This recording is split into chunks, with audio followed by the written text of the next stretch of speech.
কোরআন শরীফে আল্লাহ বললেন, ওমাই ইয়াবতাগি গায়রাল ইসলামি দীনান ফালা ইউকবালা মিনহু ওয়া হুয়া ফিল আখিরাতি মিনাল খাসিরিন।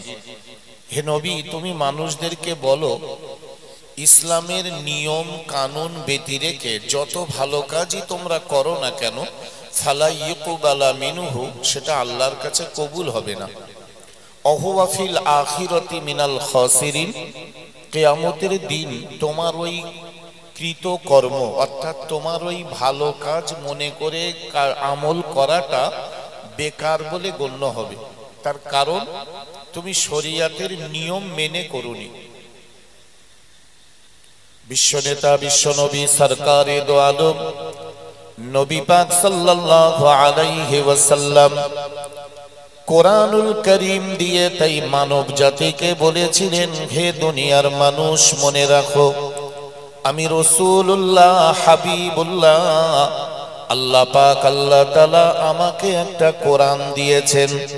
কোরআনুল করিমের মাধ্যমে মানুষের জীবন ব্যবস্থা বলে দিয়েছেন। ওই কোরআন সম্পর্কে আল্লাহ বলেছেন, আলিফ লাম মিম যালিকাল কিতাবু লা রাইবা ফি। ও নবী, তুমি মানুষদেরকে বলো যে কিতাবের মাধ্যমে তুমি তাদের কাছে দ্বীনের জ্ঞান, ধর্মের জ্ঞান তুমি প্রচার করছো, ওই কিতাবের ভিতরে কোনো সন্দেহ নাই, ওই কিতাবের মধ্যে কোনো ভুল নাই। হুদাল্লিল মুত্তাকিন, ওই কিতাবটা মানুষদেরকে সত্য পথের সন্ধান দেবে।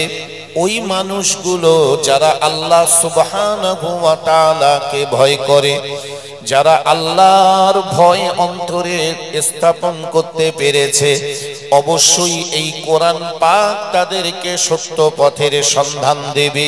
জোরে বলি সুবহানাল্লাহ। তাহলে কোরআনটা কি? বিশ্ব নবী বললেন, আমি দুটো জিনিস তোমাদের মাঝে রেখে গেলাম, এই দুটো তোমরা যদি মেনে চলো তোমাদের কোনো অসুবিধা হবে না। সেই দুটোর মধ্যে এক নাম্বার হলো কোরআনুল করিম, দ্বিতীয় হলো হাদিস পাক বা নবীর সুন্নত। তো সেই কোরআনের একদম শুরু থেকে আল্লাহ সুবহানাহু ওয়া তাআলা বলছেন, ওই কোরআন যে কোরআনের ভিতরে কোনো সন্দেহ নাই, কোনো ভুল নাই, কোনো ভেজাল নাই, এবং ওই কোরআনটা যাকে তাকে উপকার দেবে না। ওই কোরআন উপকার দেবে তাদের যে আল্লাহকে ভয় করে। থাকো যে এবো না, এই একবার এরম দিলেই এখানে গ্যাং টান থাক, অসুবিধা।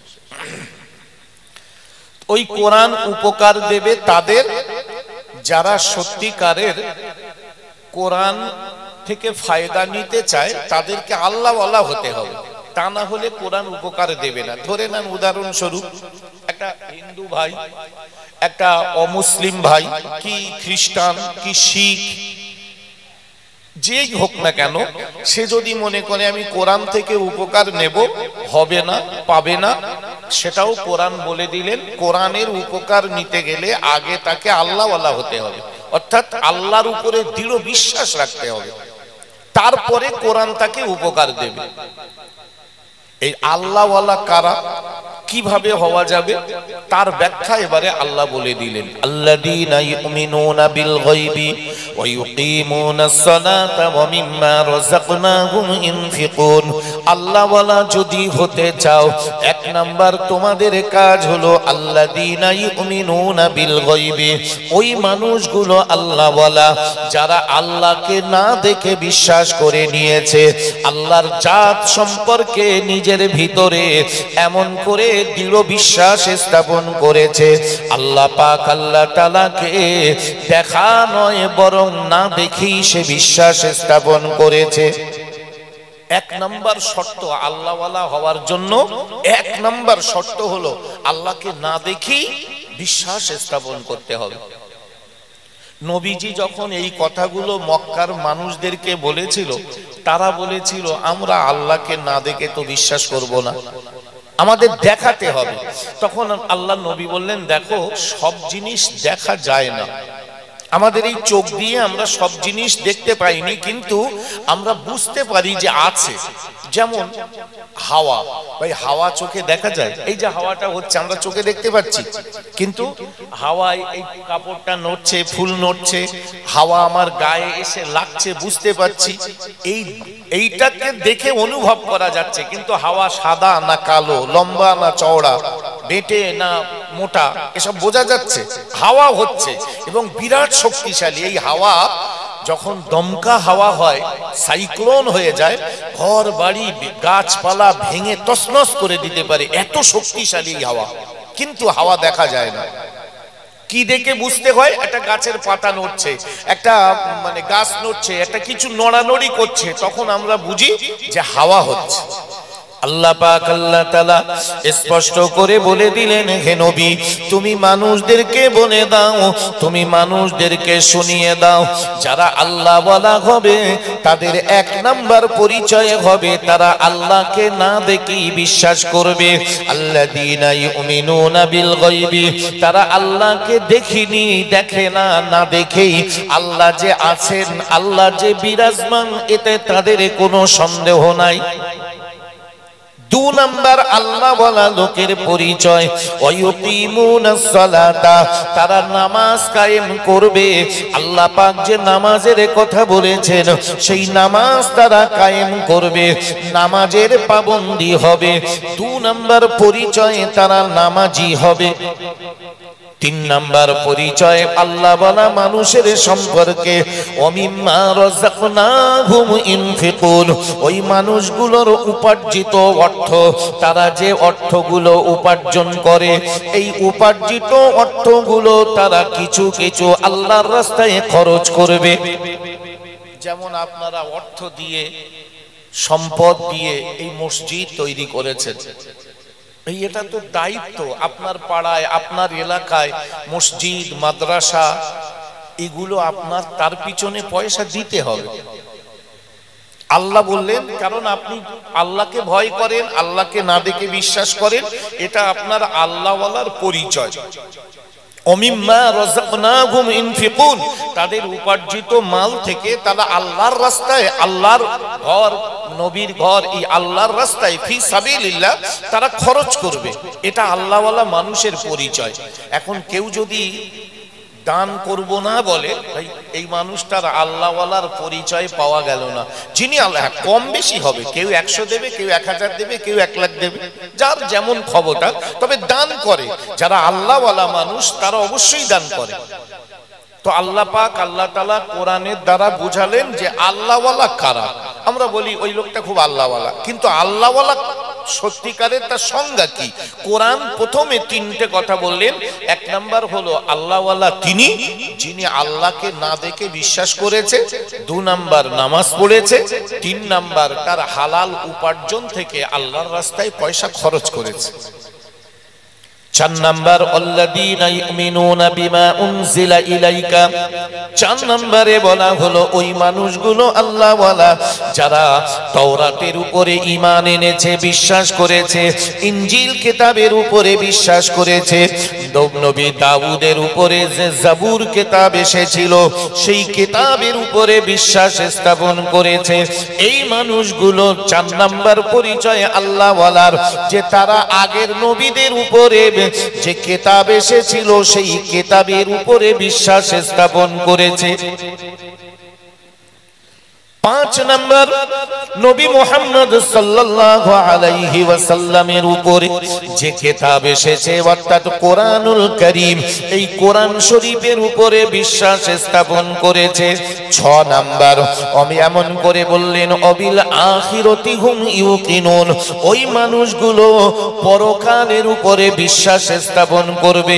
পরকাল বলে একটা জায়গা আছে, আমার মৃত্যুর পরে পুনরুত্থিত হতে হবে।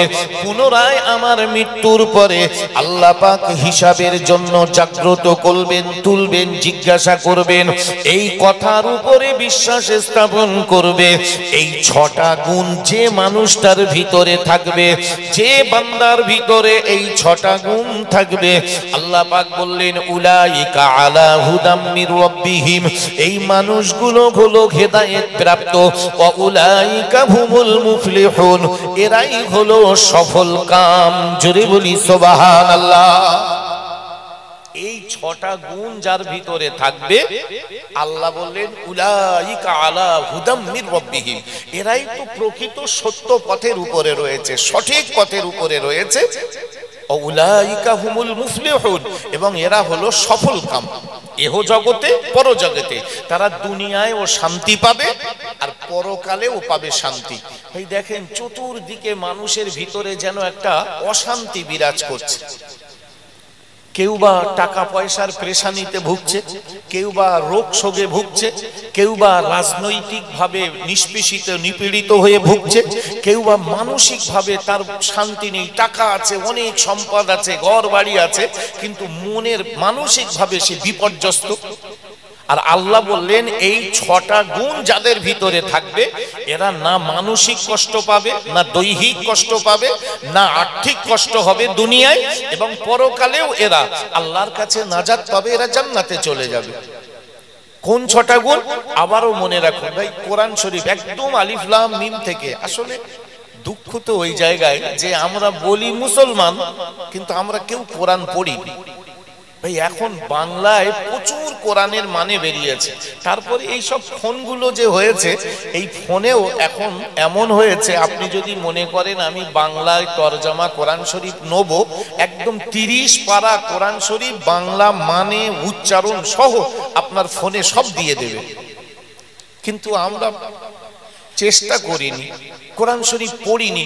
আপনার হাফেজ হতে হবে না, আলেম হতে হবে না, বড় হুজুর হতে হবে না, আপনি চাষি, ব্যবসায়ী, মাস্টার, ডাক্তার, যে কর্ম করছেন করুন, দিনে 1 পৃষ্ঠা করে কোরআন শরীফ পড়ুন আর তার মানেগুলো দেখুন। মুখস্থ তো করতে হবে না, শুধু পড়ে একটু ভাবতে হবে আল্লাহ কি বলেছেন, কোরআন শরীফের মানেটা কি হয়েছে। সব জায়গায় আপনি হয়তো বুঝতে পারবেন না। তখন যারা মাওলানা সাহেব, আপনার কাছাকাছি যারা মাওলানা আছে, যে মাওলানা সাহেবের সঙ্গে আপনার পরিচয় আছে, যে হুজুর আমি এই পৃষ্ঠাটা কোরআন শরীফ পড়লাম, তা আমি তো বুঝতে পারছি না যে কি বলতে চাচ্ছে, একটু বুঝিয়ে আমার বলে দেবেন। নিশ্চিত সেই মাওলানা সাহেব, হাফেজ সাহেব বা হুজুর সাহেব বলে দেবে, আপনার জড়তা কেটে যাবে। একবার আপনি কোরআন শরীফের তরজমাটা পড়ে দেখুন, আপনার ধর্ম জ্ঞান ওখান থেকেই সঞ্চয় হয়ে যাবে। কিন্তু আমরা তো পড়িনি, সেই কবে এটা মরে যাবে তার মাথার কাছে একটু খতম পড়ে দেবে। ভাই মরা মানুষের জন্য তো কোরআন শরীফ না, কোরআন শরীফ তো জীবিত মানুষের জন্য। আমি এখন ব্যবসা করব, কোরআনের কাছে জিজ্ঞাসা করব, কোরআন তুমি একটু বলে দাও ব্যবসা আমি কি করে করব, আমি খারাপ পথে, হালাল পথে আমি ব্যবসা করব। আপনি কোরআন পড়লেই তো ব্যবসার পথ ওখানে পেয়ে যাবেন। আপনি বিয়ে করবেন, কোরআনের জিজ্ঞাসা করুন না যে কোরআন শরীফ আমি, তুমি তো আমাদের মুসলমানের ধর্মগ্রন্থ, আর আমি তো মুসলমান, আমার এই 26, 27, 28 বছর বয়স হয়েছে, আমি এখন বিয়ে করব, তা কোন পথে বিয়ে করলে আমার ধর্ম অনুযায়ী হবে, কোরআন বলে দেবে। কিন্তু আমরা তো কোরআন পড়িনি। আমরা সেই মোটামুটি বাড়ি মাঝে মধ্যে বাপের বসরুবি হয়, মার বসরুবি হয়, মার মৃত্যু তারিখ, বাপের মৃত্যু তারিখ, দাদা দাদির মৃত্যু তারিখ করি।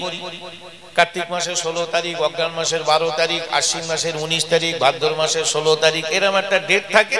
সেই দিনই ইমাম সাহেবের বলে দেয়, ইমাম সাহেব, মুয়াজ্জিন সাহেব, আর হয়তো একটা হাফেজ সাহেব এসে বেশ সকাল থেকে একটু খতম পড়ে, দুপুরবেলা বেশ ছেঁটে গোস্ত দিয়ে ভাত খেয়ে একটু টুপি মাথায় দেয়, আমিন আল্লাহ আমিন, হয়ে গেল, আসছে বছর আবার হবে। এইরকম করেই তো আমাদের কোরআনটা চলে যাচ্ছে। কিন্তু কোরআন তো এই জন্য আসেনি তাবিজ করার জন্য, খতম পড়ার জন্য, বাপ মার জান্নাতে পৌঁছানোর জন্য কোরআন তো আসেনি। কোরআন এসেছে আপনাকে সত্য পথের দিশা দিতে। আপনি পথ হারা হয়ে যাবেন না, কারণ পথ অনেক, পথ অনেক। আপনি যদি সঠিক পথটা না পান, আপনাকে তো পেরেশানিতে পড়তেই হবে। ধরে নেন আপনি আমার কাছে জানতে চাইলেন আমি একটু গোলাবাড়ি যাব, আমি রাস্তার ধারে দাঁড়িয়ে রয়েছি, আপনি আমারে বললেন যে হুজুর একটু গোলাবাড়ি যাব, কোন রাস্তাটায় বলেন দিন। তো আমি আপনাকে বলে দিলাম যে এই রাস্তা ধরে সোজা চলে যান, গিয়ে ওই বাঁ হাতে টার্নিং নেবেন, মসজিদ ডান হাতে, ফের যাবেন যে সামনে পাকা রাস্তা, ওখান থেকে ফের ডান ধারে চলে যাবেন, ওই রাস্তা ধরে গিয়ে কদমগাছি বাজারে উঠবেন, ওখান থেকে বাম হাতে চলে যাবেন। এই গোলাবাড়ি যাওয়ার আরো অনেক রাস্তা রয়েছে, কিন্তু আমার জানা মতে আপনাকে এই রাস্তাটা শর্টে হয়ে যাবে বলে দিলাম। আপনি এই রাস্তা ধরে চলে গেলেন, খানিকটা যাওয়ার পরে আপনাকে একজন বলছে ভাই কোথায় যাবে? তো বলছে গোলাবাড়ি যাবো। এই দিকে আছে, এই রাস্তা ধরে এখানে যাও, ওখান থেকে গিয়ে সেই ওখান থেকে গিয়ে সেই মানিকতলা হয়ে সেই উলোর ভেতর দিয়ে যাবে ওই দিকে। তো বলতেছে ও লোক যে এরম বললে, তাহলে বললি হবে এইটা সোজা রাস্তা। আপনার মাথাটা বিগড়ে গেল, আপনি ঠিক উলোর ওখানে খানিকটা গিয়ে বলছে গোলাবাড়ি যাবে, তুমি এদিকে এস কেন? এই রাস্তাটা ধরে সোজা সেই মোটামুটি ওখান থেকে চলে যাও, গিয়ে সেই ধলার মোটে উঠবো, ওখান থেকে গোলাবাড়ি চলে যাবে। ভাই গোলাবাড়ি যাবার অনেক রাস্তা, কিন্তু আপনার তো দরকার সঠিক রাস্তাটা, সঠিকটা আপনি সোজাটা, তাড়াতাড়িটা, সহজটা। তো এইরকম রাস্তা অনেক। কোরআন বলছে যে তুমি আমাকে যদি অনুসরণ করো, আমি তোমাকে সহজ সরল সঠিক রাস্তাটা বলে দেব। এই জন্য তোমাকে কোরআন পড়তে হবে, তা না হলে গোলাবাড়ি যাওয়ার অনেক রাস্তা পাওয়া যাবে, কিন্তু সোজা রাস্তা না পাওয়ার কারণে তোমাকে পেরেশানিতে পড়তে হবে, সমস্যায় পড়তে হবে, তোমাকে বিড়ম্বনায় পড়তে হবে। তাই আল্লাহ পাক আল্লাহ তাআলা কোরআন শরীফ দিয়ে বলে দিলেন, হে নবী তুমি মানুষদেরকে কোরআন পড়তে বলো, আর তারা যখন কোরআন পড়বে, আর কোরআন পড়লেই তারা সোজা রাস্তাটা পেয়ে যাবে, যে রাস্তা দিয়ে আল্লাহ পাওয়া যায়, যে রাস্তা দিয়ে নবী পাওয়া যায়, যে রাস্তা দিয়ে জান্নাত পাওয়া যায়, যে রাস্তা দিয়ে শান্তি পাওয়া যায়, ওই রাস্তাটাই কোরআন বলে দেবে। কোরআন শরীফ নবীর কাছে যখন অবতীর্ণ হলো, মক্কার বেঈমানেরা, বেদিনেরা, আবু জেহেল, আবু লাহাব, এরা নবীর কাছে জিজ্ঞাসা করলো, হে মুহাম্মদ তুমি আবার এই নতুন কি কিতাব এনেছো? এই কিতাব কোত্থেকে এলো? কে দিয়েছে? কেন দিয়েছে? আল্লাহর নবী রাসূলুল্লাহ জবাবে বলেছিলেন, তানজিলুম মির রাব্বিল আলামিন। এই কোরআন আমার লেখা না, আমার গোষ্ঠীর লেখা না, এই কোরআন আমার আল্লাহর পক্ষ থেকে এসেছে। জোরে বলি সুবহানাল্লাহ। ভাই আমি মানুষ, যত বড়ই হুজুর হই, ভাই আমার ভুল হওয়াটা স্বাভাবিক। আমি মানুষ, আমি যত বড়ই হুজুর হই না কেন, ভাই এমন করে আমার ভুল হওয়াটা স্বাভাবিক। আমার ভুল হতে পারে, এমন করে আমার ভুল ভাল হওয়াটা স্বাভাবিক। আমি মানুষ। কোন পীর সাহেব, হুজুর সাহেব, মাওলানা সাহেব, কারি সাহেব, ইমাম সাহেব, মুয়াজ্জিন সাহেব কেউ বলতে পারবে আমার ভুল হয় না? একমাত্র নবীদের কোনো ভুল নেই, ফেরেশতারা কোনো অন্যায় করে না, কিন্তু মানুষ মাত্র ছোট বড় ভুল আছে। যদি বলেন না আমার কোনো ভুল নেই, তাহলে আপনি মানুষ না। মানুষ যদি হয় তার ভুল আছে, আমি বলিনি, সেও কোরআন বলছে।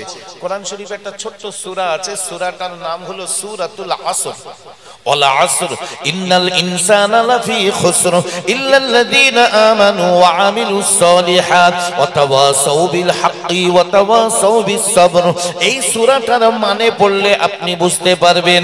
আল্লাহ পাক আল্লাহ তাআলা বলে দিলেন, ওয়াল আসর, আমি আসরের সময়ের কসম করে বলছি, ইন্নাল ইনসানা লাফি খুসর, নিশ্চয়ই মানুষ ক্ষতিগ্রস্তের মধ্যে, নিশ্চয়ই মানুষ ভুলের শিকার, নিশ্চয়ই মানুষ ধ্বংসের ভিতরে। অনেক কথা বলে দিলেন আল্লাহ, কিন্তু ইল্লাল্লাযীনা আমানু, ব্যতিক্রম তারা, স্বতন্ত্র তারা, যারা ঈমান এনেছে, ওয়া আমিলুস সলিহাত, এবং ভালো কাজ করেছে। যারা ঈমান এনেছে আর ভালো কাজ করেছে, তারা কিছুটা ক্ষতির হাত থেকে বেঁচে যাবে। তা না হলে মানুষ ক্ষতির মধ্যে পড়ে যাবে, প্রলোভনে পড়ে যাবে। কারণ মানুষের ভিতরে একটা লালসা রয়েছে, লালসা, এই লালসা তাকে খারাপ দিকে টেনে নিয়ে যাবে। তাই আল্লাহ পাক আল্লাহ তাআলা বললেন, হে নবী তুমি ওদেরকে বলো মানুষের দেওয়া কালাম নয়, এটা তানজিলুম মির রাব্বিল আলামিন, এ স্বয়ং আমার আল্লাহর পক্ষ থেকে এসেছে ও কোরআন পাক। অর্থাৎ এই কোরআন পাক যদি তুমি এমন করে পড়ো, এই কোরআনের যদি তুমি এমন করে অনুগামী অনুসারী হও, বিশ্বনবী রাসূলুল্লাহ বললেন তুমি এমন করে এখান থেকেই সত্য পথ পেয়ে যাবে। হুদাল লিন্নাস ওয়া বাইয়িনাতিন মিনাল হুদা ওয়াল ফুরকান। কোরআন মানুষকে কোনটা ঠিক আর কোনটা ভুল এই রাস্তা বলে দেয়। এই রাস্তাটা ঠিক, এই রাস্তাটা ভুল, এইটা কোরআন পার্থক্য করে দেখিয়ে দিয়েছে। এই জন্য আমাদেরকে ধর্ম করতে গেলে ধর্ম বুঝে করতে হবে। ভাই আপনি রোজা করবেন, কিন্তু রোজা কাকে বলে যদি না জানেন, সারাদিন শুকুনি হবে, রোজা হবে না। তো সারাদিন শুকলে রোজা হয়নি। এই জন্য আপনাকে জানতে হবে রোজার একটা নিয়ত আছে, নাওয়াইতুয়ান আসুমা গাদাম মিন শাহরি রমাদানাল মুবারাকি ফারদাল্লাকা ইয়া আল্লাহু ফাতাকাব্বাল মিন্নি ইন্নাকা আনতাস সামিউল আলিম। এই নিয়তটা করতে হবে ভোরবেলা, অর্থাৎ সুবে সাদেকের আগে আপনার খাওয়া দাওয়া সম্পূর্ণ করতে হবে। মাগরিবের আজান পর্যন্ত আপনাকে অপেক্ষা করে এতটা সময় পরে খেতে হবে, আপনার নিয়ত করতে হবে, আল্লাহর সঙ্গে বলতে হবে, এর নাম তো রোজা। তো মোটামুটি সকাল রাত 12টা-1টার দিকে কাজের থেকে, দোকান থেকে, বাজার থেকে বাড়ি এসে খেয়ে শুয়েছিল, সকালবেলা 7:30টার দিকে ঘুম থেকে উঠে সবাই বলতে রোজা রোজা, বলতে তাহলে রোজা করি, আমি তো খাইনি তো কিছু, রোজা করি। ওই ও রোজা হবে না, ও রোজা হবে না, মানে সবাই বলতেছে রোজা রোজা, তাই সে রোজা, তাও আমি তো খাইনি কিছু, হয়ে যাক। আপনাকে ভোরবেলা আগের থেকে নিয়ত করতে হবে, সংকল্প করতে হবে, তবে তো রোজা। এটাই তো শরীয়ত বলে দিয়েছে। এখন আপনি সারাদিন না খেলেই কি রোজা হবে? নিয়ত করতে হবে, সংকল্প করতে হবে, মনস্থির করতে হবে, তবে তো রোজা হবে। তাই কোরআন শরীফ বলছে যে তোমরা আমাকে যদি ফলো করো, তোমরা পথভ্রষ্ট হবে না, তোমরা পথ হারা হবে না।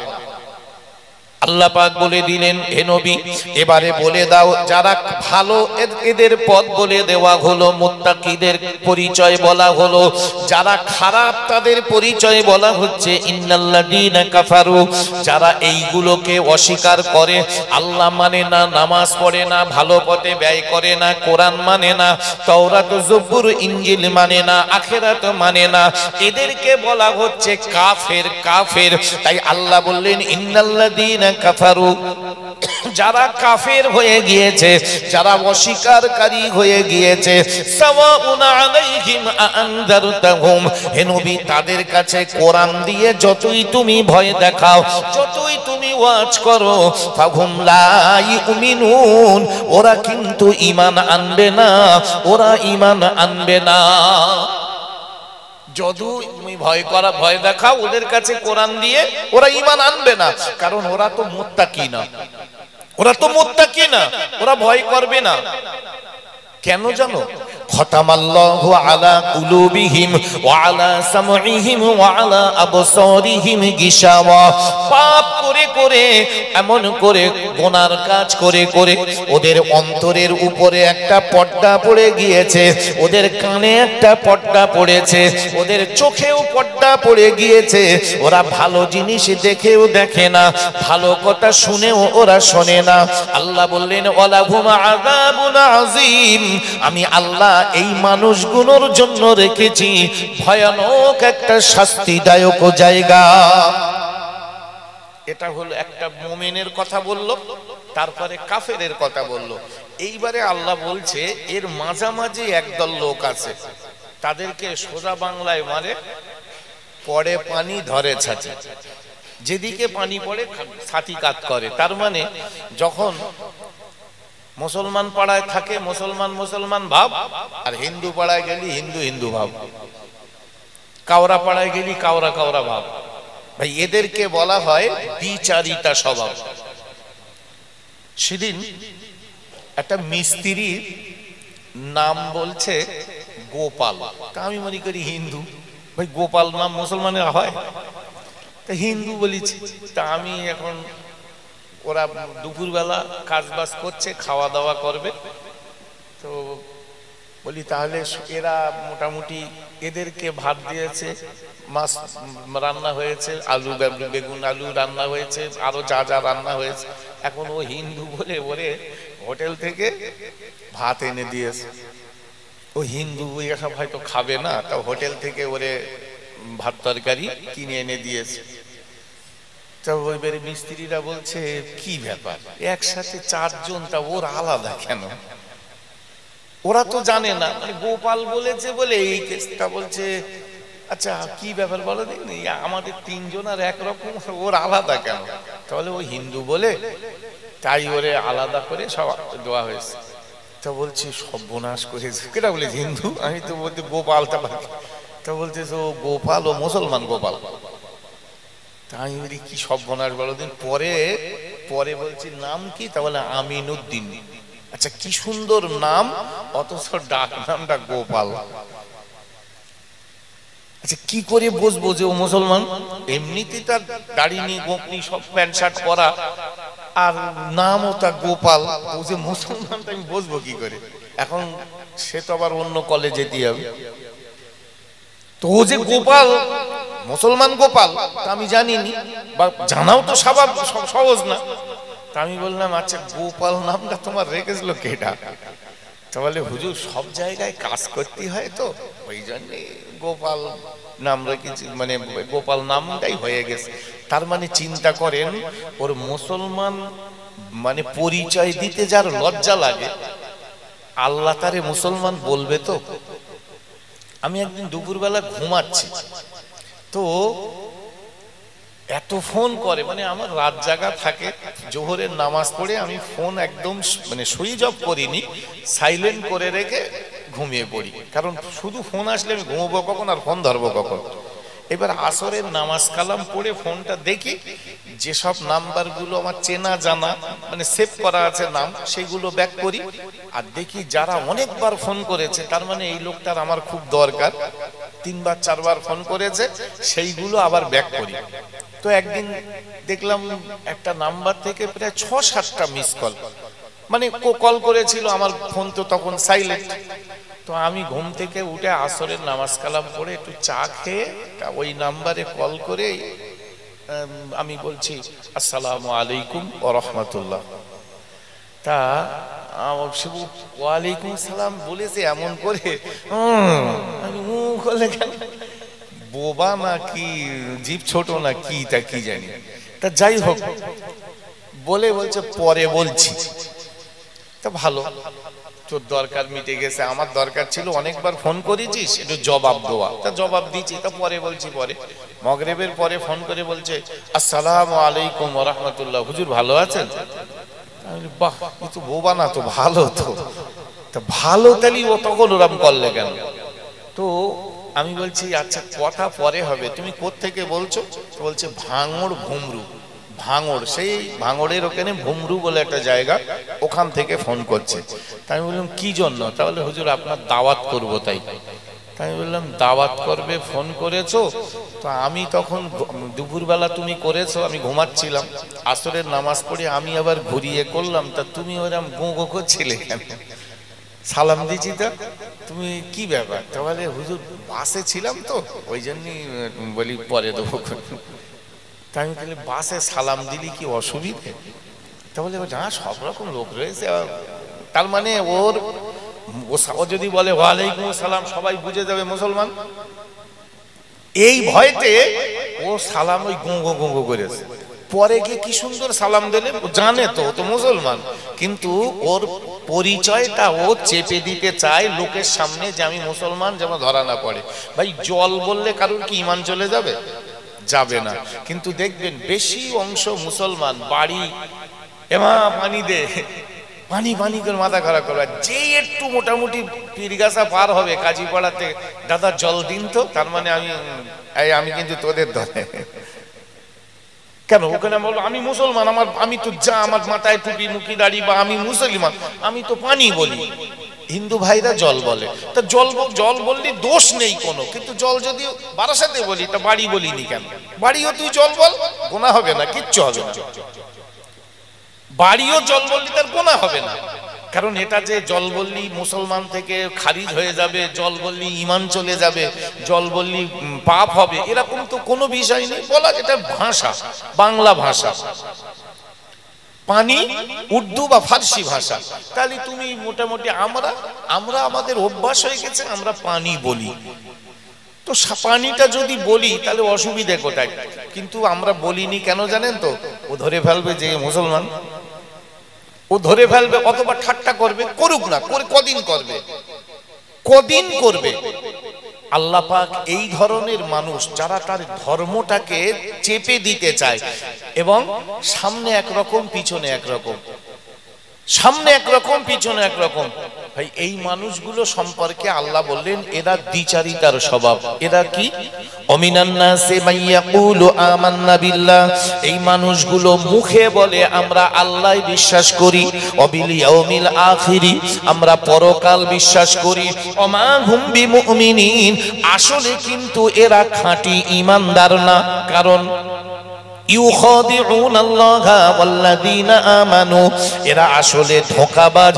এরা আল্লাহর সামনে নবীর সামনে এসে বলে আমরা তোমার দলে, তোমরা তোমার দলে, আমরা তোমার দলে। আর যখন তারা এমন করে নবী রাসূল থেকে সরে যায়, নবী রাসূল থেকে তারা যখন বেরিয়ে যায়, ওই সময় তারা বলে আমরা তোমাদের দলে। একবার বলে এদিকে, একবার বলে ওদিকে।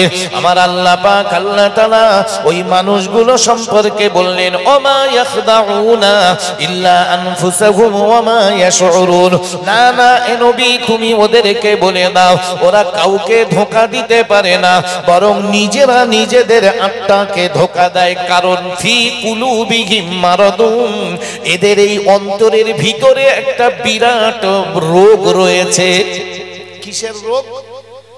না মুসলমান ধরা দেব না, ধরা পড়লে কি হবে, কোনি ধরা দেব না, এই রোগ এদেরকে গ্রাস করে রয়েছে।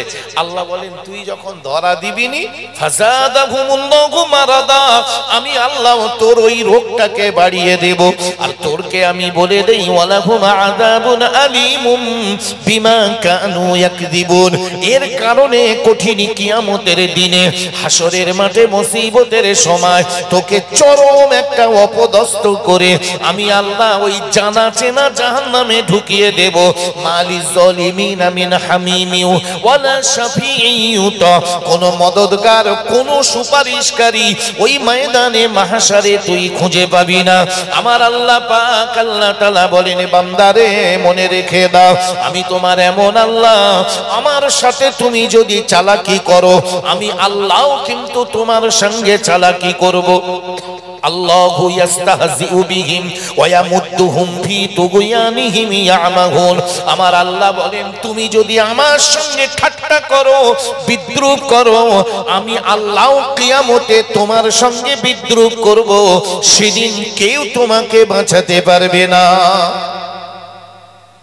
এই কোরআন শরীফ আপনি এইগুলো যখন পড়বেন আপনার একটা বিবেক আছে, তো আপনার একটা ন্যূনতম জ্ঞান আছে, আস্তে আস্তে আপনার মন্তরে একটা ভয় তৈরি হবে যে তাহলে সত্যি এরকম।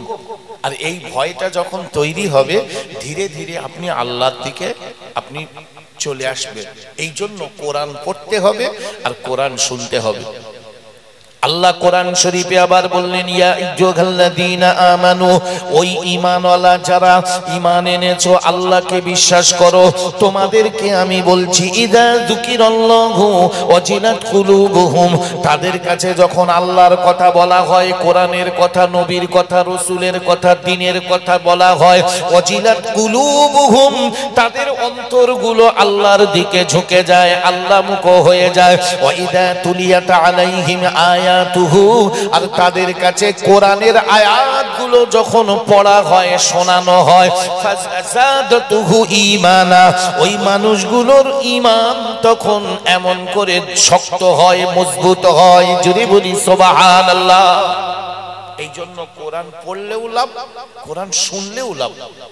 এরকম মজলিসে যখন আমরা বসি হয়, এখানে বসে এই যে কোরআনের আয়াতগুলো আমি পড়ছি আর মানে করে করে শোনাচ্ছি, আপনি শুনছেন, ভাই এতে হয়তো আপনি কোরআন পড়তে পারেন না, কিন্তু আল্লাহ বলছে এই শোনাতেও আমার যদি 10টা নেকি হয় আপনারও 10টা নেকি হবে, কারণ আপনি শুনছেন, এই শোনাটা বেকার না।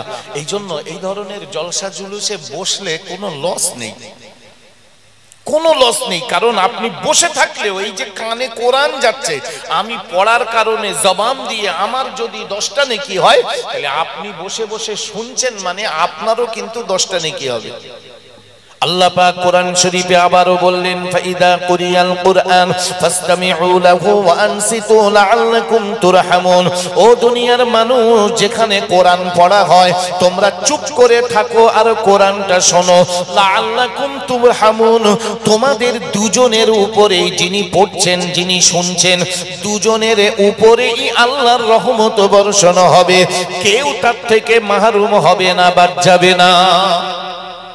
কিন্তু বড় আফসোস, আমরা যারা একটু বুঝসুঝ হয়েছে, যুবক ছেলেদের এখন হই হুল্লোড় করাটা ওদের প্রবণতার নেশা, কিন্তু আমরা যারা একটু বুঝতে শিখেছি, আমাদের যাদের জ্ঞানটা একটু পাকাপোক্ত হয়েছে, ধর্মের একটু মহব্বত হয়েছে, আমরা এই মসজিদ ঘরে বসে 1 ঘন্টা করে যদি প্রতিদিন সময় দেই, 24 ঘন্টাটা দিয়ে একদিন, রাত দিন 24 ঘন্টা মিলে একটা দিন, তো এই একটা দিন 24 ঘন্টার ভিতরে আপনি যদি 1টা ঘন্টা করে সময় দিনের জন্য প্রতিদিন দেন, বাকি 23 ঘন্টা আপনি চাষ করুন, ব্যবসা করুন, সংসার করুন, আপনার অন্যান্য আরো কাজ করুন, শুধু দিন শিক্ষার জন্য আপনি 1টা ঘন্টা করে সময় দেবেন।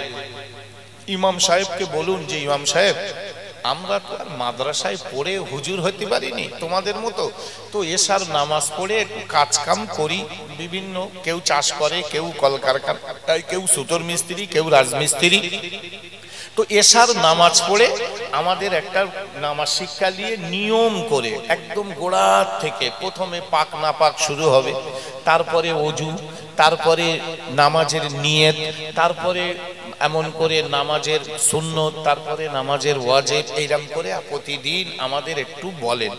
ভাই এইটা তো সব থেকে বড় জরুরি আমাদের জন্য, আমাদের জন্য দরকার। কারণ আমরা এখন আর মাদ্রাসায় ভর্তি হতে পারবো না, আমাদের এই বয়সে আমরা আর মাদ্রাসায় ভর্তি হয়ে শিক্ষা অর্জন করতে পারবো না, কারণ সে সময় কেটে গেছে। তাহলে আমরা যদি দিন শিক্ষার লক্ষ্যে 1টা ঘন্টা, 24 ঘন্টায় 1 ঘন্টা, তাহলে আপনি ভাবেন 30 দিনে 30 ঘন্টা, 30 ঘন্টা মানে আপনার কতটা শেখা হতো জানেন? শুনে শুনে শেখা, এখানে বই পড়তে হবে না। কলেমা আমরা খুব বেশি একটা লা ইলাহা ইল্লাল্লাহু মুহাম্মাদুর রাসূলুল্লাহ, আর হয়তো কলেমা শাহাদাত জানে, কলেমা তমজিদ কজন জানে, কলেমা তাওহীদ কজন জানে, কলেমা রদ্দে কুফর কজন জানে, ইমানে মুজমাল কজন জানে, ইমানে মুফাসসাল কজন জানে। 7টা তো কলেমা, কলেমায়ে তাওহীদ, কলেমায়ে শাহাদাত, কলেমায়ে তমজিদ, কলেমায়ে তাওহীদ, কলেমায়ে রদ্দে কুফর, ইমানে মুজমাল, ইমানে মুফাসসাল, এই 7টা কলেমা ইসলামের প্রথম স্তম্ভ। কলেমা, নামাজ, রোজা, হজ আর যাকাত। ইসলামের এই 5টা স্তম্ভ, কলেমা, নামাজ, রোজা, হজ আর যাকাত।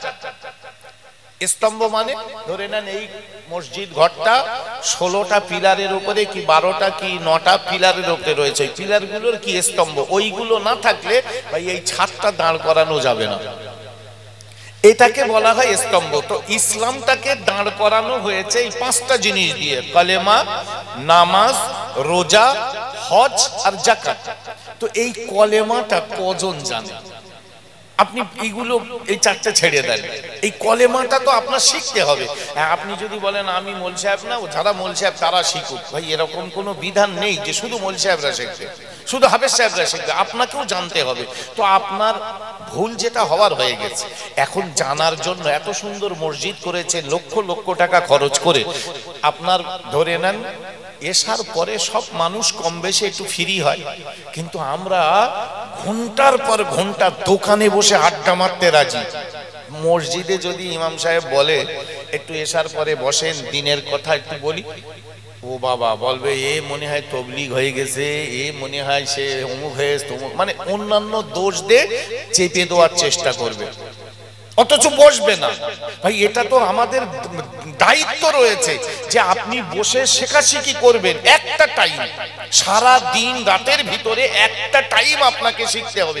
24টা ঘন্টা আপনি আপনার রুজি রোজগারের পিছনে ক ঘন্টা দিয়েছেন, আপনার ঘুমনির পিছনে ক ঘন্টা দিয়েছেন, আপনার পেশাব পায়খানা বাথরুমের পিছনে ক ঘন্টা দিয়েছেন, গা ধোয়ার পিছনে কতটা দিয়েছেন, গল্প করার পিছনে কতটা দিয়েছেন, দোকানে আড্ডা মারার পিছনে কতটা দিয়েছেন, ছেলের জন্য, মেয়ের জন্য, স্ত্রীর জন্য কত সময় দিয়েছেন।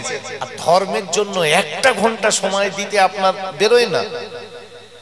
একটা ঘন্টা বছরে একবার দুবার মিলাদ হয়, তাও ভাই হাতে গোনা। এই মহল্লায় যত বাড়ি রয়েছে সব বাড়ির থেকে যদি দুজন করে আসতো, কেন জায়গা দেওয়া যেত? দুজন করেও আসবে না। তার মানে এরামও ওই কিছু মানুষ গতানুগতিক আসে, তারাই বসে। সব জায়গায় মিলাতে সেই কজনই বসে। আর যারা পড়ে না নামাজ, তারা ধর্ম শেখে না, ধর্ম চিন্তা নেই, তারা বসেও না। ভাই এইভাবে তো আমার জীবনটাকে আমি জাহান্নামের পথে নিয়ে যাচ্ছি।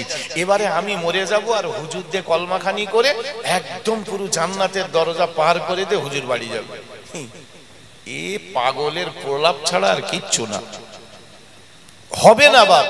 এই জন্য আমি বলতে চাচ্ছি যে কোরআন আপনাকে পড়তে হবে, শরিয়াত আপনাকে মানতে হবে। হ্যাঁ, আপনি জানেন না, শেখা হয়নি, ছোটবেলায় আপনার মাদ্রাসায় পড়া হয়নি, এখন আপনারা পয়সা দিয়ে একটা ইমাম সাহেব রেখেছেন, সেই ইমাম সাহেবের কাছে আরো দরকার হয় বলেন যে আমরা পড়বো এসার পরে 1 ঘন্টা করে, আমরা তোমার সবাই 100 করে টাকা দেবো, 10 জন পড়া মানে 1000 টাকা হয়ে যাবে। ভাই 1 মাস পরে 100টা টাকা তাকে দেবেন মিষ্টি খাওয়ার জন্য, তার হাত খরচার জন্য। 10 জন যদি পড়েন তার 1000টা টাকা হবে, কিন্তু আপনার 2-3 মাস 4 মাস কি 5 মাসে শেখা হয়ে যাবে, আলহামদুলিল্লাহ। কিন্তু আমরা মোটেই চেষ্টা করিনি। আল্লাহ পাক আল্লাহ তাআলা তাই বললেন, ওমাইয়াবতাগি গায়রাল ইসলামি দীনান ফালা ইয়াকবালা মিনহু। হে দুনিয়ার মানুষ, মনে রাখো, তুমি মনে করছো আমি যেভাবে হোক ধর্ম করে দেব, চাহক করে একটু নামাজ পড়ে দেব, চাহক করে একটু টুপি পরে শেষ জীবনটা কাটিয়ে দেব, হবে না, হবে না। মনে রেখে দাও, ওমাইয়াবতাগি গায়রাল ইসলামি, ধর্মের নিয়ম ছাড়া নিজের ইচ্ছা মতো যদি তুমি ধর্ম পালন করো, ফালা ইকুবালা মিনহু, আল্লাহর কাছে সেটা কবুল হবে না। ওই ইবাদত, ওই বন্দেগী আমার আল্লাহ নেবে না। ওহুয়া ফিল আখিরাতি মিনাল খাসিরিন, কিয়ামতের দিন মহা বিপদের সময় তোমার ওই নেক আমল যেগুলো তুমি করেছো ভালো বলে, ওই ভালোটাকে তুমি ভালো হিসাবে পাবে না। এই জন্য বিশ্ব নবী যখন ওয়াজ নসিহত করতেন, আমার নবী যখন দ্বীনের কথা বলতেন, সাহাবা হুজুররা সব ফেলে রেখে আমার নবী পাকের দরবারে বসে থাকতেন। আল্লাহর নবী যেটা বলতেন তারা দুহাত পেতে সেটা তুলে নিত, নবী যেটা নিষেধ করতেন তার থেকে তারা দূরে সরে যেত। কারণ আল্লাহ পাক আল্লাহ তাআলা বলেছেন, মা আতাকুমুর রাসূলু ফাখুযুহু, আমার নবী তোমাদের জন্য কোরআন হাদিসের ভাষায় যেটা দিয়েছে, ফাখুযুহু, তোমরা সেটা গ্রহণ করো, ওমা নাহাকুম আনহু ফান্তাহু, আর আমার নবী যেটা নিষেধ করেছে তোমরা তার থেকে দূরে থাকো। ওয়াত্তাকুল্লাহ, যদি তোমরা সত্যি আল্লাহর ভয় করে থাকো, যদি তোমাদের ভিতরে যারা পরিমাণ আল্লাহর ভয় থাকে, তাহলে নবীর আদেশগুলো মানো আর নবীর নিষেধগুলো থেকে তোমরা দূরে সরে যাও। ওয়াত্তাকুল্লাহ, তুমি যদি সত্যি আল্লাহর ভয় করে থাকো। আর আল্লাহর ভয় যার ভিতরে আছে ভাই, সে গড়িমসি করবে না। আজকে আমরা কিছু মানুষ নামাজ কালাম পড়ি, এই মসজিদে ধরে নেন জোয়ান যুবক ছেলে যদি 10টা থাকে তো বয়স্ক মানুষ থাকে অন্তত 50টা। এই বয়স্ক মানুষগুলো সবাই আত্তাহিয়াত জানে না, দরুদ ইব্রাহিম জানে না, দোয়া মাসুরা জানে না, দোয়া কুনুত জানে না, সূরা ফাতিহা জানে না। 10টা সূরা মিনিমাম তো নামাজ পড়তে গেলে লাগে, সেগুলো জানে না। তো জানা হয়নি মানে আপনি যে পাপ করেছেন আর কোনো পথ নেই এরকম তো না। আপনাকে জানার চেষ্টা করতে হবে, চেষ্টা করতে হবে। সেই চেষ্টার মানে আপনাকে এবারে হাফেজ সাহেব, ইমাম সাহেব, হুজুর সাহেব, যে কোনো একটা সাহেবকে ধরে আপনাকে শিক্ষা অর্জন করতে হবে। আল্লাহ পাক কোরআন শরীফে তাই বললেন, হে দুনিয়ার মানুষ বনে রাখো, কুল হে নবী তুমি তাদেরকে বলে দাও, হাল ইয়াস্তাবিল্লাযীনা ইয়ালামুন ওয়াল্লাযীনা লা ইয়ালামুন, ওই মানুষগুলো হে নবী তুমি ওদেরকে বলে দাও যারা জ্ঞানী এবং যারা মূর্খ এরা উভয় কি সমান হতে পারে? এদের উভয়কে সমান মনে করো না। তাই আপনাকে জ্ঞান অর্জন করতে গেলে আপনি নামাজ পড়তেন না, আপনি এখন নামাজ পড়া শুরু করেছেন। যারা জাননেওয়ালা ইমাম সাহেব, মুয়াজ্জিন সাহেব, হাফেজ সাহেব, মাওলানা সাহেব আপনার কাছাকাছি যারা রয়েছেন তাদের কাছে গিয়ে আপনাকে বলতে হবে যে একটুখানি এমন করে আমাকে বলো, আমাকে শিক্ষা দাও। আপনার 40-50 বছর বয়স হয়ে গিয়েছে, আপনি জামাতে আসছেন, নামাজ পড়ছেন 5 ওয়াক্ত, কিন্তু এখনো পর্যন্ত মসজিদে যে ঢুকতে হয় ডান পাটা দিয়ে আল্লাহুম্মা ইফতাহলি আবওয়াবা রাহমাতিক, এই দোয়াটা পড়তে পর্যন্ত আপনি পারেন না। জবাব কি দেবেন আল্লাহর কাছে?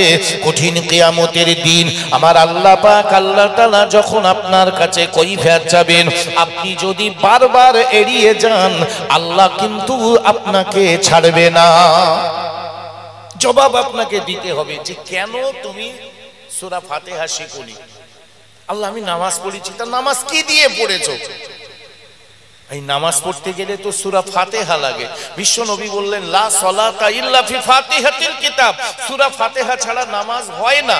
আপনি সেই সূরা ফাতিহাটা সুন্দর করে মুখস্থ করেছেন, নামাজ ধরেছেন আপনি, কিন্তু আপনি আলহামদুলিল্লাহি রাব্বিল আলামিন আর রহমানির রহিম মালিকি ইয়াউমিদ্দিন এরকম করে করে সূরা ফাতিহাটা হুজুরের কাছে একটু শিখে নেন যে হুজুর আমি তো আরবি পড়তে পারিনি, তা আপনি একটু মুখে মুখে আমার বলেন, আমি বলি একটু শোনেন, আমার ঠিক হচ্ছে না ভুল হচ্ছে একটু ঠিক করে দেন।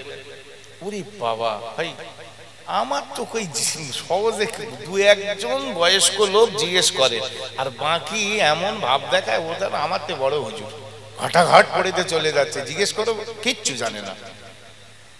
ভাই জিজ্ঞেস করার লজ্জা কি? ভাই আমরাও এখনো, আমরা তো 14-15 বছর মাদ্রাসা লাইনে পড়েছি, এখনো এমন কিছু কিছু সমস্যা হয় যা আমার জানা নেই। আবার বলি ভাই বই পড়বো, বইতেও খুঁজে পাইনি। ভাই বই মানে কি বিশাল বই, তার মধ্যে কোথায় রয়েছে আমি সহজে পাওয়া যাবে? আবার আমাদের ওস্তাদদের জিজ্ঞাসা করি যে হুজুর এইরকম একটা কথা জিজ্ঞাসা করেছে একজন, তো আমি তো উত্তর খুঁজে পাচ্ছি না। হুজুর হয়তো বলে দেয় যে অমুক জায়গায় দেখো এই কিতাবের মধ্যে এই কথাটার উত্তর দেওয়া রয়েছে, পেয়ে যাবে। আবার সেইটা দেখে নেই, শেখা হয়ে গেল। এতে লজ্জার কি আছে? সব জানবো তাহলে তো আমি সব জানতা হয়ে যাব। আমি কি সব জানি? আমি আবার যেটা জানি আপনি জানেন না, আপনি যেটা জানেন আমি জানিনি, এটাই তো দুনিয়া। একটা মানুষ সব জানতে পারে না। তো আমার একদিক থেকে ঘাটতি আছে, আমি কোরআন পড়তে পারি, হাদিস পড়তে পারি, আমি মোটামুটি বেশ সুন্দর কোরআন হাদিসের কিছু কথা আলোচনা করতে পারি, কিন্তু হঠাৎ করে পেটের যন্ত্রণা হচ্ছে, আমার ডাক্তারের কাছে যেতেই হবে। নিজে নিজে মোস্তারি করলি কি ওষুধ খাবো ও সারার জায়গায় সরে যাবে, কারণ ওটা আমি বুঝিনি। তো এখন আমি এখন সব জানি, এই দাও ওষুধ দাও বলে হচ্ছে মাথার যন্ত্রণা, ও মোটামুটি একদম গিয়ে ম্যাট্রোজিন 500 খেয়েছে, মানে পায়খানা বন্ধ হওয়ার ওষুধ খেয়ে বসে এইবারে মদ ছটফট করা শুরু করে, কারণ ওটা আমার জানা নেই। তাহলে আমি যত বড় হুজুর হই, রোগ শোক হলে আমার ডাক্তারের কাছে যেতে হবে। আর ডাক্তার যত বড় হুজুর হোক, এই যত বড় ডাক্তার হোক, ওর বাপ মরে গেলে আমারে ডাকতেই হবে, কারণ ও জানাজা পড়াতে পারবে না, ও ওটা জানে না। তাই সবার দরকার। তার এতে লজ্জার কোনো ব্যাপার নেই। আপনার শেখা হয়নি, আমি জানি, আমার একটু জিজ্ঞাসা করবেন, এতে লজ্জাটা কি? আবার আমার যেটা জানা নেই আমি আপনার কাছ থেকে জেনে নেব, এটাই তো নিয়ম, এটাই তো পদ্ধতি, এটাই তো সিস্টেম। বিশ্বনবী রাসূলুল্লাহর কাছে একজন এসে বললেন, ইয়া রাসূলুল্লাহ, ওই খেজুর গাছের আমরা কি ফুল ঠেকাবো? তো নবী বললেন, আমারে জিজ্ঞেস করলে হয়? আমি কি চাষবাস অত বুঝি? যারা চাষ করে জিজ্ঞেস করতে হবে। তার মানে নবীজি বললেন যারা চাষ করে তারে জিজ্ঞেস করো, কারণ নবীজি ওই বিষয়ে দায়িত্ব না, নবীজি ওই বিষয়ে অভিজ্ঞতা, মানে তার মানে কি নবী কি অজ্ঞতা আছে না, এক একটা ব্যক্তি এক একটা বিষয়ের উপরে জানে। আপনি চাষ বোঝেন ভালো, ব্যবসা বোঝেন ভালো, চাকরি বোঝেন ভালো, আমি আবার ওইটা বুঝিনি। আমারে যদি এখন কেউ কদমগাছি মার্কেটে একটা মুদিখানার দোকান করে বসিয়ে দেয়, ভাই আমার এখন শিখতে লাগবে 2 বছর, কারণ ওই এত মাল কোনটার কি দাম, ভাই আলু লোবো, পেঁয়াজ লোবো, আদা লোবো, রসুন লোবো। আমি এই হাটে বাজারে আমি ভাবি, ধরো বাজারে গিয়ে বলছে উচ্ছে উচ্ছে লোবো, আলু লোবো, পেঁয়াজ লোবো, রসুন লোবো, ময়দা লোবো, এটা ওটা সব নোয়া শেষ, ভাই ঝড়ের মতো 25 টাকা কেজি হলি 320 গ্রাম হয়েছে, ওর দাম কত? আমার তো সেই মোবাইলে ক্যালকুলেটর শেষ হয়ে যাচ্ছে, হিসাব হয় না। আর ওই ফোরে ও বসে রয়েছে, ও জীবনে স্কুল যায়নি হয়তো, উরি আল্লাহ, ঝড়ের মতো ওর হিসাব হয়ে গেছে। 25 টাকা যদি কেজি হয় তাহলে 320 গ্রামের দাম কত? ভাই আমার তো হবে না, আমি জানিনি এখন আমার হবে কোথায়। মোবাইল বার করতে হবে, ক্যালকুলেটর খুঁজে, তারপর সেখানে ঘপাঘপ টেপাটিপি করতে হবে, তারপরে বার করতে হবে। ভাই ওইরকম করে একটা খদ্দের ছাড়তে 15টা খদ্দের পালাবে, কারণ যে যেটা বোঝে তার অভিজ্ঞতা সেইটাই বেশি।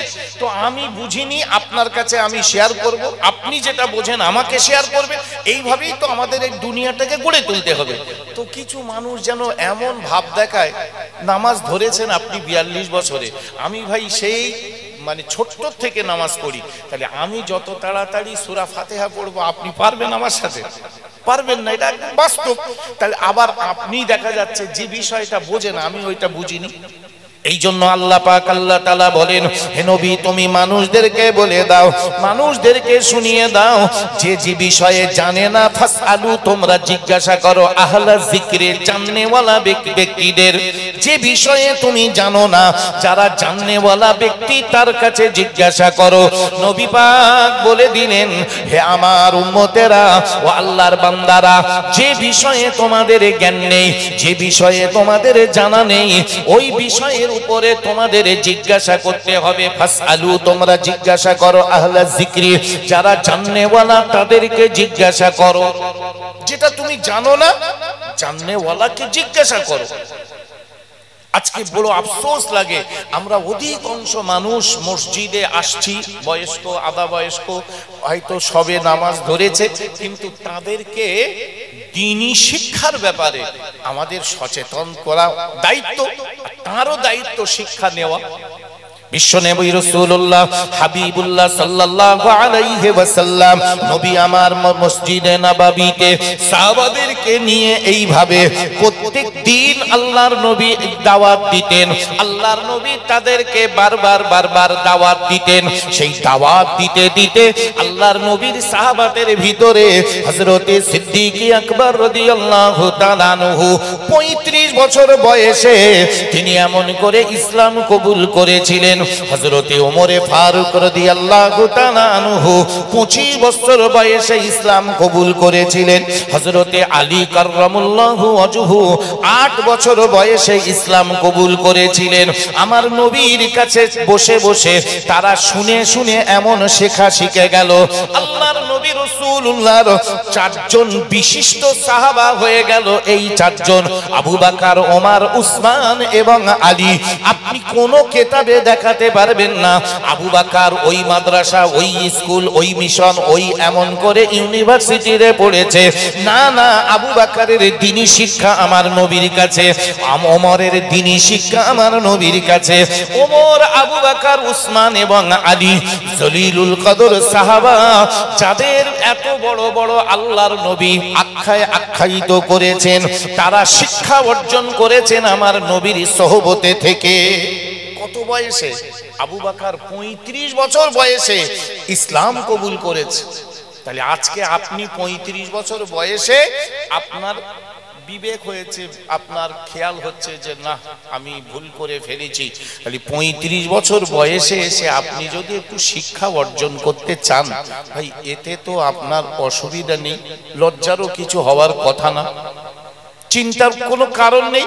কিন্তু আমরা শিখবো না, এইভাবেই ভুল করে করে যদি চলে যাই, এই কঠিন ময়দানে মাহশারে বিপদের সম্মুখীন হয়ে যাব।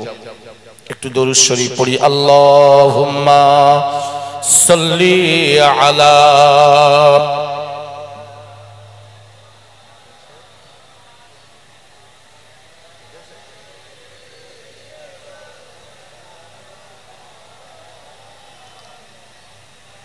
আমার নবী বিশ্ব নবী, নূরের মতো চমক দেয়, মুচুকে হাসি হাসলে পরে চাঁদের আলো হার মানায়। আল্লাহুম্মা সাল্লি আলা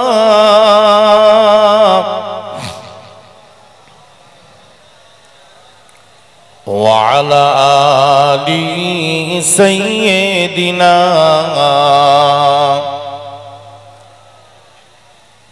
নবীর নামে যার দিল ভাই এ জগতে কাঁদে না, রোজ হাসরে সেই জন যে নবীর দেখা পাবে না। আল্লাহুম্মা সাল্লি আলা সাইয়্যিদিনা মাওলানা মুহাম্মদ ওয়া আলা আলি সাইয়্যিদিনা। আলহামদুলিল্লাহ, আল্লাহ শুকরিয়া। আমার ভাইজান বাবাজি, আপনারা অনেক অর্থ দিয়ে, সময় দিয়ে, জায়গা দিয়ে এই সুন্দর একটা আল্লাহর ঘর কায়েম করেছেন। আমাদের যাদের আল্লাহ বিবেক বুদ্ধি আকল জ্ঞান দিয়েছেন, ভাই আমাদের অনেক দায়িত্ব রয়েছে।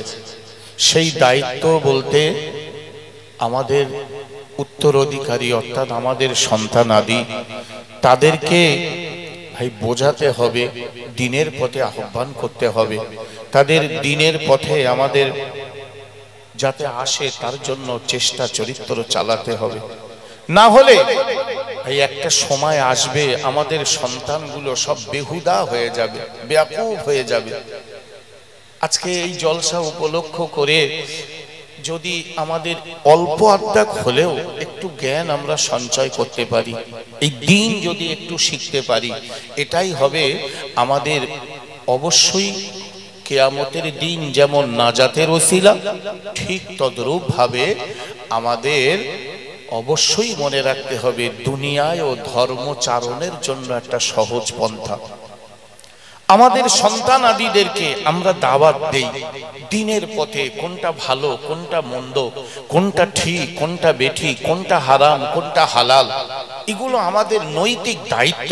ভাই এই দায়িত্বগুলো পালনে যদি আমরা নিজেরা না সচেতন হই, একটা সময় আসবে আমাদের সমাজ নোংরামুতে ভরপুর হয়ে যাবে, নোংরামুতে ভরপুর হবে। সেই জন্য আমাদের সব সময় সজাগ থাকতে হবে দ্বীনের ব্যাপারে। বছরে একবার মিলাদ দিলাম বলে সব হয়ে গেল, এমনটা হবে না। আমাদের খুব দায়িত্বশীল হতে হবে, বিশেষ করে যারা সমাজের অভিভাবক গার্জিয়ান। এই জন্য তো পিতামাতার সম্মান আল্লাহ অনেক দিয়েছেন। কোরআনুল কারীমে আল্লাহ বলেন, আকাদা রাব্বুকা আল্লা তা'বুদু ইল্লা ইয়্যাহু ওয়া বিল ওয়ালিদাইনি ইহসানা ইম্মা ইয়াবলুগান্না ইনদাকাল কিবারা আহাদুহুমা আও কিলাহুমা ফালা তাকুল লাহুমা উফফিন ওয়া লা তানহারহুমা ওয়া কুল লাহুমা কাওলান কারীমা।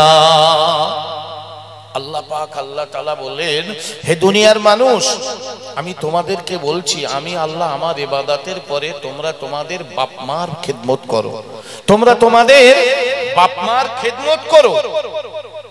তা না হলে তোমরা কিন্তু আল্লাহর একটা ফরজ নির্দেশকে অমান্য করবে। ইম্মা ইয়াবলুগান্না ইনদাকাল কিবার, তারা যখন বুড়ো আর বুড়ি হয়ে যায়, বার্ধক্য আর বামন উপনীত হয়, তারা যখন বয়সের শেষ সীমানায় পৌঁছে গিয়ে অথর্ব বেনে যায়, তাদের মুখের উপরে এমন কথা বলো না, তাদের মনের ভেতরে এমন ব্যথা দিও না, তারা যেন ও এমন করে কষ্ট পায়, মুখ দিয়ে উফ করে বসে, তাহলে তোমাদের ইবাদত বন্দেগী বরবাদ হবে, তোমরা মা বাপের লানতের শিকার হয়ে যাবে, তাদের অভিশাপের শিকার হয়ে যাবে। আল্লাহ পাক বললেন তোমাদের বাপমার ভিতরে যারা মারা গিয়েছে তাদের ব্যাপারে তোমরা এমন করে তোমরা আল্লাহর কাছে দোয়া চাও, অকুর রব্বির হামহুমা কামা রব্বায়ানি সগীরা, ওগো আমার আল্লাহ, আমার আব্বা আমার মা যারা আজকে গহীন কবরের বাসিন্দা, আল্লাহ তাদের তুমি ওই রকম শান্তিতে রাখো যেমন আমাকে তারা দুনিয়ায় শান্তিতে রেখেছিল।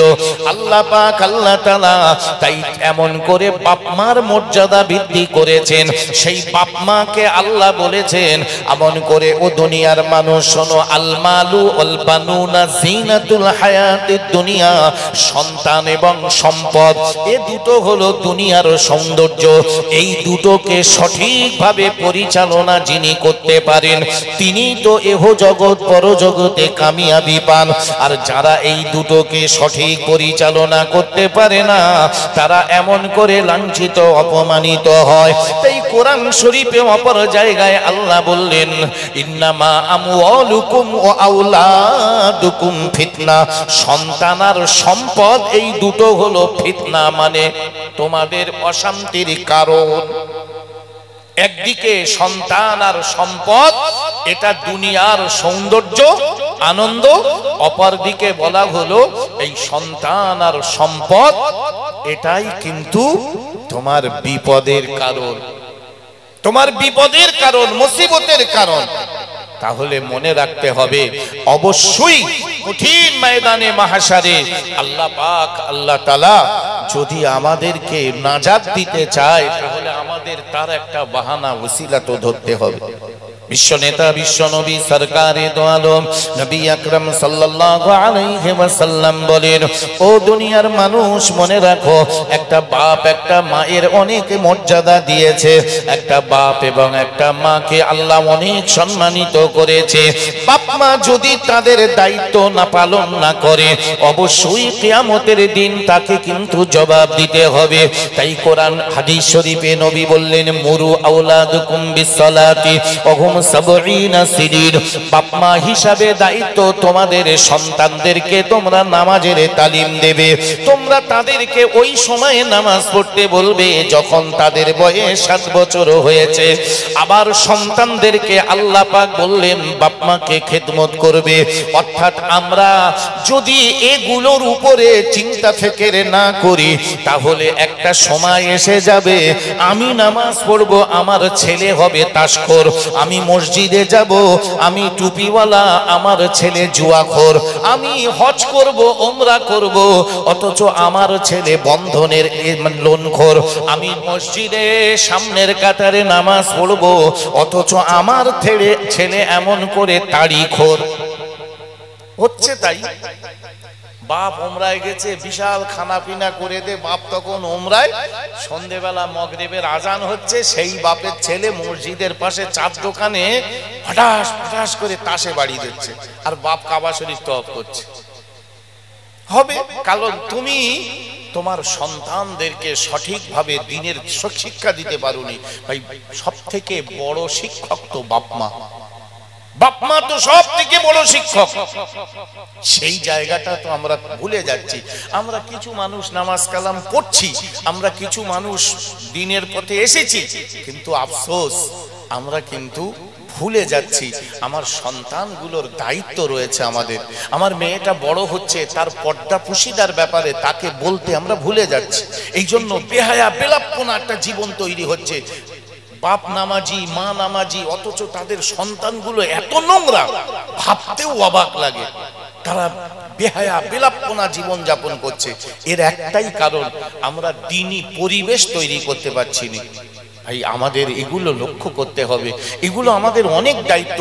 এই জন্য ইসলাম আত্মকেন্দ্রিক না, যে আমি ভালো হব আমি ভালো হব না, আমাদের ভালো হতে হবে। অর্থাৎ আমি আপনাকে বলবো, আপনি আমার বলবেন, এইভাবে একটা সুন্দর পরিবেশ তৈরি করতে হবে। আমি অনুরোধ করব, বারবার বলবো, আমার কাঠালিয়া গ্রামের মানুষ যথেষ্ট আপনারা সচেতন, যথেষ্ট আপনাদের আল্লাহ আকল জ্ঞান বিবেক বুদ্ধি দিয়েছেন। আপনারা এত সুন্দর একটা মসজিদ, আমি সত্যি আমার জানা ছিল না যে এখানে এত সুন্দর মসজিদ রয়েছে। তা আমি ভাইদের জিজ্ঞেস করছিলাম কতদিন হয়েছে, তো বললো প্রায় 1 বছর হয়ে গেছে। আলহামদুলিল্লাহ। তো মসজিদ করার হয়েছে যত সুন্দর, যেমন ভালো, তেমন দায়িত্ব এই মসজিদের খোরাক তৈরি করা, অর্থাৎ মুসল্লি তৈরি করা।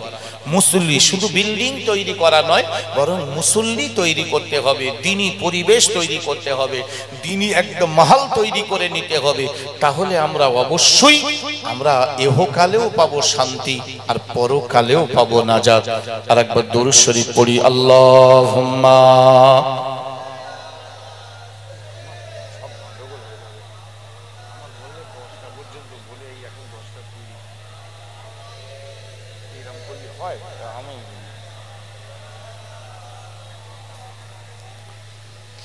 अल्लाहुम्मा सल्ली अला सय्यिदिना मौलाना मुहम्मद व अला आलि सय्यिदिना मौलाना मुहम्मद। अल्हम्दुलिल्लाह, अल्लाह शुक्रिया। जाइबा हो, আমি আর আপনাদের মাঝে লম্বা করছি না। এই পর্যন্ত আমার জন্য দোয়া করুন, কারণ ভাই সত্যিকারের আমি আপনাদের তো একেবারে পাশাপাশি কাছে, যখন মোটামুটি ডাকলে চেষ্টা করি সময় দেওয়ার। তবে দেখুন, একটা সুন্দর মহল গড়ে তুলতে সবাইকে সচেতন হতে হবে। শুধু একদিন মিলাদ মাহফিল করে নিলাম হবে, এরকমটা হবে না। তো আমার জন্য দোয়া করে। আসছে আপনাদের মাঝে বিশেষ করে আমাদের সকলের পরিচিতি জনাব আলহাজ হযরত মাওলানা মুফতি আব্দুল মাতিন সাহেব হুজুর। তো আল্লাহ শুকরিয়া।